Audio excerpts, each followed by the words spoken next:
काठी मिसी हुए गोटे बिड़ा काठी आउ सेई बिड़ा काठी को हाथ में भांगी हुएनि मात्र गोटे काठी को हाथ में भांगा अति सहज थाए से भली अवस्था देखा मिली राजसुनाखेला अंचल राजसुनाखेला को एनएससी मान्यता केबे राजसुनाखेला महोत्सव कमिटी तरफ आरंभ होइछि एक डिजिटल रैली आज से डिजिटल रैली रे आम सहित जोड़ी होइछंती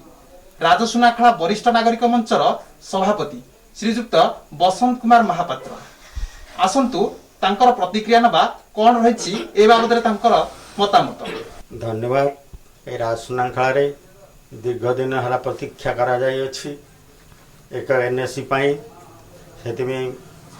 सरकार प्रतिश्रुति देइचंती एवं जेते गुड़िए एनएससी ए आखपाखे हेची से माने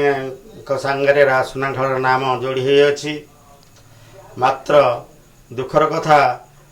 केते गुड़िए गोटे दुईटी एनएससी वर्तमान कार्यकारी हो सारे मात्र राजसुनाखेलार कौन सी कार्य एपर्यंत आगे चलुनी एटा वर्तमान एटा फाइल भितर समाहित रही लुचिकी अच्छी ऑफिसर माने या प्रति नजर दौना तेणु आम अनुरोध करुचु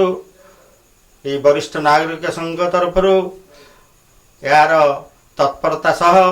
ये कार्य केमते आगे नेबे से आम माने आपण मान को अनुरोध करुचु तत्संगे संगे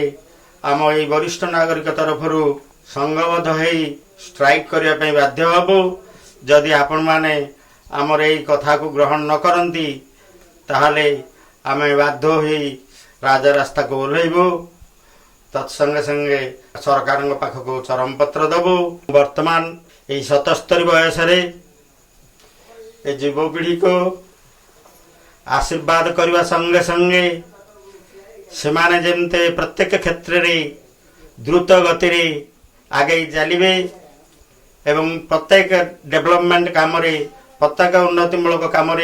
सहयोग करी सेमानकर समय को अतिबाहित करी